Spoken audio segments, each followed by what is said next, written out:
Hello students, मैं कमल किशोर जैन हाजिर हूँ English with Jain Shah channel के अंदर एक नए वीडियो लेक्चर के साथ, जिसके अंदर अपन पढ़ने वाले हैं पार्ट ऑफ स्पीच का छठा भाग preposition. Upon part of speech के 5 भागों को या 5 प्रकारों को क्लियर कर चुके हैं, नाउन, प्रोनाउन, एडजेक्टिव, वर्ब और एडवर्ब। अगर आपने उन 5 वीडियो लेक्चर को नहीं देखा है तो आप उनको पूरा देखिए, आपके वो 5 टॉपिक जो है क्लियर हो जाएंगे। और आज हम पढ़ रहे हैं प्रीपोजिशन।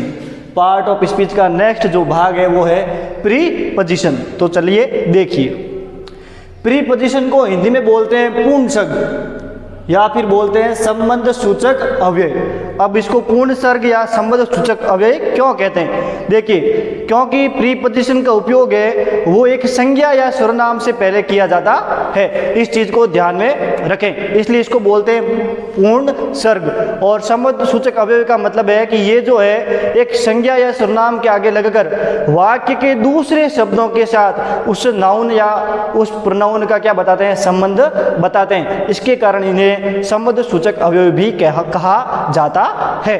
अब देखिए, इंग्लिश के अंदर प्रीपोजिशन को क्या बोल सकते हैं? देखिए, the word which is used before a noun pronoun to shows its correlation with words of the sentence is called preposition. वही जो हिंदी में बोला अभी मैंने आपको समझाया, वही चीज यहां पर अंग्रेजी में लिखी हुई है। देखिए, द वर्ड यानी शब्द, विच इज यूज्ड जिसका उपयोग किया जाता है, बिफोर यानी पहले, अ नाउन और प्रोनाउन एक संज्ञा या सर्वनाम से पहले। अब देखिए, एक शब्द है जिसका उपयोग संज्ञा या सर्वनाम से पहले किया जाता है। इस लाइन को समझते ही आपको प्रीपोजिशन समझ में आ जाएगा। तो ऐसा शब्द जिसका उपयोग एक संज्ञा या सर्वनाम से पहले किया जाता है, टू शो दिखाने के लिए, इट्स यानी इसका, किसका? नाउन का, जो यहां पर जिससे पहले वो लग रहा है उसका, कोरिलेशन यानी संबंध, विद यानी के साथ, वर्ड्स ऑफ द सेंटेंस वाक्य के शब्दों के साथ, इज कॉल्ड प्रीपोजिशन उसे क्या कहा जाता है? प्रीपोजिशन कहा जाता है। यानी संज्ञा या सर्वनाम से पहले लगा हुआ ऐसा शब्द जो उस संज्ञा का संबंध जो है वाक्य के अन्य शब्दों के साथ दिखाता है, उसे क्या बोलते हैं? प्रीपोजिशन कहा जाता है। अब देखिए, अ preposition is always followed by a noun और प्रोनाउन। यानी एक प्रीपोजिशन के बाद हमेशा किसी न किसी संज्ञा या सर्वनाम का प्रयोग किया जाता है। इस चीज को आपको ध्यान में रखना है, ठीक है ना। हमेशा जब भी प्रीपोजिशन लगेगा उसके बाद कोई नाउन या कोई ना कोई सर्वनाम अवश्य ही आएगा। नाउन और प्रोनाउन अवश्य ही प्रीपोजिशन के बाद आएगा। देखिए, मैंने यहाँ पर 2 एग्जाम्पल लिखे हैं समझने के लिए, आपको समझ में आ जाएगा। I saw a snake in the room. मैंने एक सांप को देखा। कहाँ देखा? कमरे में। तो इन यानी में। Ram is in the room, Ram कमरे के अंदर है या कमरे में है। तो दोनों वाक्यों में मैंने इन लगा दिया, लेकिन आपको समझना है कि ये जो इन है वो किससे पहले लिखा है? रूम से। तो रूम एक क्या है? नाउन है। यहाँ भी क्या है? नाउन। तो प्रीपोजिशन का उपयोग किससे पहले हो गया? नाउन से। या फिर ऐसा बोल सकते हैं प्रीपोजिशन के बाद में क्या लगा हुआ है? नाउन। और ये प्रीपोजिशन इस नाउन का संबंध वाक्य के दूसरे शब्दों के साथ कर रहा है। तो आपको समझ में आ गया प्रीपोजिशन। आप दूसरे एग्जाम्पल भी देखेंगे तो आपको पता चलेगा कि एक प्रीपोजिशन के बाद हमेशा नाउन और प्रोनाउन का प्रयोग होता रहा है और हमेशा होता है, और वो प्रीपोजिशन उस नाउन या प्रोनाउन का संबंध जो है वाक्य के दूसरे शब्दों के साथ बताता है। अब देखिए, सिंपल सा टॉपिक है, एक ही वेव में चल रहा है, देखते रहिए, आपको समझ में आ रहा होगा। आप कोई भी वाक्य उठाएंगे तो आपको प्रीपोजिशन उसमें मिल जाएगा। जब अगर उसमें होगा तो अगर आप उसे ढूंढेंगे किसी नाउन से पहले या प्रोनाउन से पहले। देखिए, काइंड्स ऑफ प्रीपोजिशन। अब प्रीपोजिशन जो है वो इंग्लिश में कितने प्रकार के होते हैं? अब देखिए, पहला प्रकार है सिंपल प्रीपोजिशंस, दूसरा है कंपाउंड प्रीपोजिशंस, तीसरा है फ्रेज प्रीपोजिशंस। तो इंग्लिश में प्रीपोजिशन 3 प्रकार के होते हैं। कितने प्रकार के होते हैं? 3 प्रकार के होते हैं। अब सिंपल प्रीपोजिशन, सिंपल प्रीपोजिशन ऐसे प्रीपोजिशन जो केवल सिंगल वर्ड में हो, एक ही वर्ड हो, जैसे इन, ऑन, अपॉन, अबोव, ये जितने भी सिंगल वर्ड के हैं ये सारे क्या कहलाते हैं? Simple prepositions. अब कंपाउंड प्रीपोजिशंस, कंपाउंड प्रीपोजिशंस भी सिंगल वर्ड में होते हैं, लेकिन हमेशा ध्यान रखें कंपाउंड प्रीपोजिशन में हमेशा प्रफिक्स लगा होता है। प्रफिक्स का मतलब होता है उपसर्ग। उपसर्ग आप लोग जानते हैं किसी वर्ड के कहाँ लगता है? आगे। तो ये कौन कौन से होते हैं आगे पढ़ेंगे। तीसरा प्रीपोजिशन है फ्रेज प्रीपोजिशन। फ्रेज क्या होता है ये हमने पिछले लेक्चर के अंदर पढ़ा था, ठीक है ना, जब एडवर्ब का टॉपिक कराया था उसके अंदर फ्रेज को मैंने समझाया था, ठीक है। तो फ्रेज प्रीपोजिशंस कौन कौन से होते हैं, क्या होते हैं, वो अपन अगली स्लाइड में देख रहे हैं। प्रीपोजिशन में पहला प्रकार है सिंपल प्रीपोजिशंस, यानी साधारण प्रीपोजिशंस, जिसे हम अब बोल सकते हैं बेसिक प्रीपोजिशन, सामान्य मूल प्रीपोजिशन जो होते हैं वो। देखिए कौन कौन से हैं। At, on, in, into, to, from, till, until, with, by, for, since, upon, of, through, against, round, over, after, before, etcetera. यानी ऐसे प्रीपोजिशंस जो सामान्यतः क्या होते हैं? सिंगल वर्ड होते हैं, वो क्या होते हैं? सिंपल प्रीपोजिशंस, ठीक है ना। ये प्रीपोजिशन कौन से प्रीपोजिशन कहलाते हैं? Basic simple prepositions.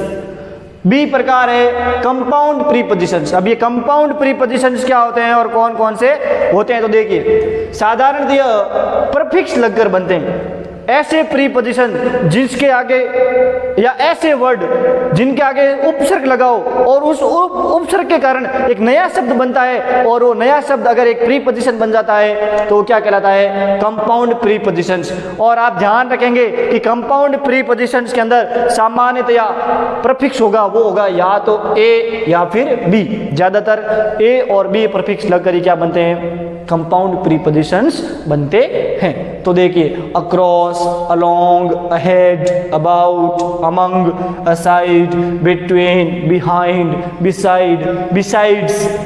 बिसाइड्स के कोष्टक में इन एडिशन टू, यानी बिसाइड्स का मतलब भी होता है के अतिरिक्त, और इन एडिशन टू का भी मतलब होता है के अतिरिक्त। लेकिन ध्यान रखें, ये जो बिसाइड्स है वो तो कंपाउंड प्रीपोजिशन है, लेकिन जो इन एडिशन टू है वो एक फ्रेज प्रीपोजिशन है। अब तीसरा प्रकार ही है फ्रेज प्रीपोजिशन। अब आप लोगों को मैं बता चुका हूं कि पहले तो फ्रेज क्या होता है, वापस बता देता हूं मैं आपको, पिछले वीडियो में आपने पढ़ लिया होगा। फ्रेज का मतलब होता है ग्रुप ऑफ वर्ड्स, शब्दों का समूह, यानी ऐसे शब्दों के समूह जिसके अंदर फिर वर्ब नहीं होती। क्या नहीं होती? वर्ब। अगर सिंगल वर्ड होता तो वो एक वर्ड कहलाता, लेकिन कुछ सेंटेंस भी नहीं बन रहा है, ठीक है। अगर वर्ब हो जाएगी तो वो एक सेंटेंस बन जाएगा, लेकिन ऐसे शब्दों का समूह जिसमें वर्ब नहीं होती है और वे शब्द मिलकर एक नया क्या करे? एक नया अर्थ निकाले, तो वो समूह बनकर एक ऐसे शब्दों का समूह जो मिलकर एक नया अर्थ निकाले उसे क्या बोलते हैं? फ्रेज। तो फ्रेज प्रीपोजिशंस, यानी कुछ शब्द मिलकर क्या बना रहे हैं? प्रीपोजिशन बना रहे हैं। तो कौन कौन से देखो, in front of, due to, according to, in addition to, in accordance with, together with, along with और बिकॉज ऑफ, ये सारे क्या कहलाते हैं? फ्रेज प्रीपोजिशंस कहलाते हैं। अब मैं आप लोगों को यहाँ पर एक एग्जाम्पल बता रहा हूँ, उसको ध्यान से देखिए, तो थोड़ा सा आपके कुछ डाउट अगर मन में है तो क्लियर हो जाएंगे शायद। तो देखिए, यहाँ पर मैंने 3 वाक्य लिखे हैं और तीनों वाक्य आप लोगों को कुछ एक जैसे दिख रहे होंगे, लेकिन इसको समझिए। We had seen him before, तो ये डूअर है या सब्जेक्ट बोल सकते हैं, ये हेल्पिंग वर्ब, ये वर्ब, ये ऑब्जेक्ट और ये before.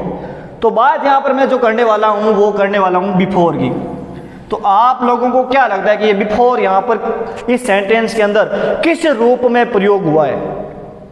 Noun, pronoun, preposition, verb, adverb, अपन ने ये टॉपिक पढ़े हैं, तो आप लोग समझिए कि ये इनमें से कौन से रूप में, देखिए प्रीपोजिशन की बात करते हैं तो हमने पढ़ा था कि प्रीपोजिशन के बाद हमेशा नाउन और प्रोनाउन होता है। तो क्या इस बिफोर के बाद में नाउन और प्रोनाउन है? पहले जरूर है हिम, एक प्रोनाउन, लेकिन क्या बाद में है? नहीं है। तो इसका मतलब ये प्रीपोजिशन नहीं है। तो मैं आपको याद दिला दूं, हम लोगों ने पढ़ा था एडवर्ब ऑफ टाइम।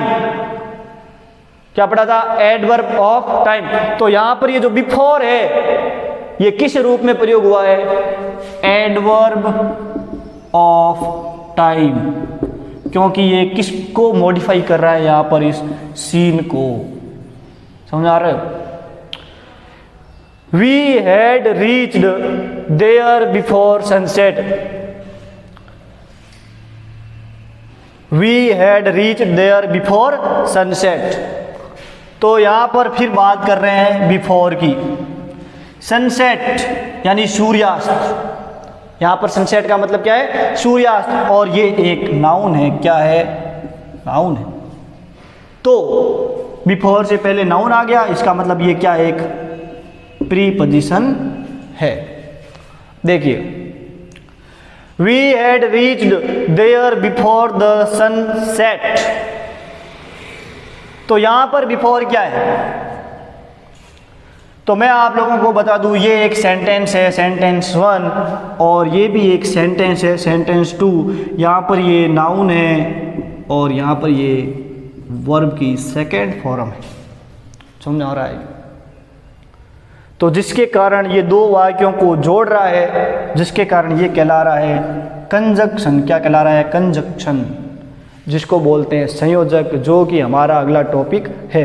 कंजक्शन वो शब्द होता है जो दो शब्दों, दो वाक्यों या दो वर्डों को या दो क्लोज को जोड़ने का काम करता है। तो हमारा पार्ट ऑफ स्पीच का जो अगला टॉपिक है वो क्या है? कंजक्शन, जिसके अंदर हम उसको पूरा समझेंगे। मेरे हिसाब से आपको प्रीपोजिशन का ये टॉपिक समझ में आ गया होगा। अब आप लोगों के दिमाग में ये चीज हो सकती है कि सारे प्रीपोजिशन लिखा दिए, अब उनको तो बताया ही नहीं कि कहाँ कहाँ इनका प्रयोग होता है। तो मैं आपको बता दूं कि उन सब के प्रयोग के भी अलग से वीडियो आने वाला है। उन सब का प्रयोग अगर मैं करने जाऊं तो ये वीडियो कम से कम 1-2 घंटे का होगा। तो मैं आपको अलग अलग छोटे छोटे वीडियो के अंदर अलग अलग प्रीपोजिशन को उठाकर, कुछ प्रीपोजिशन साथ में, मतलब उनको एक साथ पढ़ाया जा सकता है, ऐसे अलग अलग वीडियो बनाऊंगा मैं, जिससे आपको आसानी से समझ में आएगा।